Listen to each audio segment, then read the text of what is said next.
முக்கிய செய்தி. நடிகர் விக்ரமின் துருவ நட்சத்திரம் படத்தை ஜூன் 15க்குள் வெளியிட அனுமதி கோரி சென்னை உயர்நீதிமன்றம் உத்தரவை பிறப்பித்திருக்கிறது. ஜூன் 15க்குள் படத்தை வெளியிட இயலவில்லை என்றால் கால நீட்டிப்பு கோரி நீதிமன்றத்தை நாடவும் அனுமதி அளிக்கப்பட்டிருக்கிறது. ஜூன் 15க்குள் துருவ நட்சத்திரம் படத்தை வெளியிடலாம் என்று நீதிமன்றம் உத்தரவை பிறப்பித்திருக்கிறது. படத்தை வெளியிடுவதற்கு முட்டுக்கட்டை ஏற்படுத்தக்கூடாது என மனுதாரர்களுக்கு உத்தரவிட்டு வழக்கு ஜூன் 23ஆம் தேதிக்கு ஒத்திவைக்கப்பட்டிருக்கிறது. நடிகர் விக்ரமின் துருவ நட்சத்திரம் படத்தை ஜூன் 15க்குள் வெளியிட அனுமதி சென்னை உயர்நீதிமன்றம் உத்தரவை பிறப்பித்திருக்கிறது. தொடர்பான மேலும் விவரங்களை தருவதற்காக செய்தியாளர் கிருஷ்ணமூர்த்தி இணைப்பில் இருக்கிறார். கிருஷ்ணமூர்த்தி, வணக்கம். நடிகர் விக்ரமின் துருவ நட்சத்திரம் படத்தை ஜூன் 15க்குள் வெளியிட அனுமதி கோரி அனுமதி அளித்து உயர்நீதிமன்றம் உத்தரவை பிறப்பித்திருக்கிறது. முழு விவரங்கள் என்ன? வணக்கம்.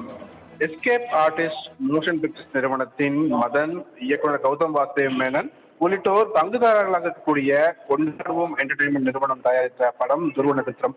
மதனின் எஸ்கேப் ஆர்டிஸ்ட் தயாரித்த எனை நோக்கி பயம் தோட்டா படம் தொடர்பான நிதி பிரச்சனை காரணமாக துருவ நட்சத்திர படத்தில் உள்ள தனது 50% உரிமையை புண்ணியமூர்த்தி மற்றும் பிரேம்குமார் ஆகிய இருவருக்கு மதன் வழங்கியிருக்கிறார். கடந்த 2023இல் படத்தை வெளியிட முயற்சித்த போது தங்களுக்கு சேர வேண்டிய தொகையை தராமல் படத்தை வெளியிடக்கூடாது என புண்ணியமூர்த்தியும் பிரேம்குமாரும் சென்னை உயர்நீதிமன்றத்தில் வழக்கு தொடர்ந்து அந்த படத்திற்கு தடை உத்தரவும் பெற்றிருந்தார்கள்.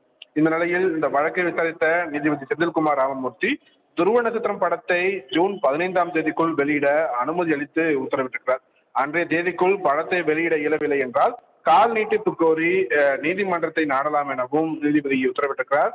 இந்த படம் தொடர்பான நிதி பரிவர்த்தனைகளை மேற்கொள்ள தனி வங்கி கணக்கு துவக்க வேண்டும் எனவும் பட தயாரிப்பு நிறுவனமான கொண்டாடுவோம் என்டர்டெயின்மெண்ட் நிறுவனத்திற்கு நீதிபதி உத்தரவிட்டிருக்கிறார்.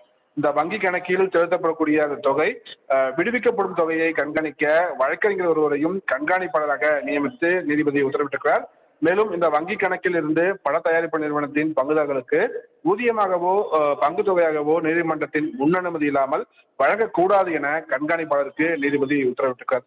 வங்கி கணக்கு துவங்க ஒத்துழைப்பு வழங்க வேண்டும் எனவும் படத்தை வெளியிடுவதற்கு முட்டுக்கட்டை ஏற்படுத்தக்கூடாது எனவும் மனுதாரர்கள் புண்ணியமூர்த்தி மற்றும் பிரேம்குமார் ஆகியோருக்கு உத்தரவிட்ட நீதிபதி வழக்கின் விசாரணையை ஜூன் 23ஆம் தேதிக்கு தள்ளி வைத்திருக்கிறார். சலோமி, தங்களின் முழு விவரங்களுக்கு நன்றி கிருஷ்ணமூர்த்தி.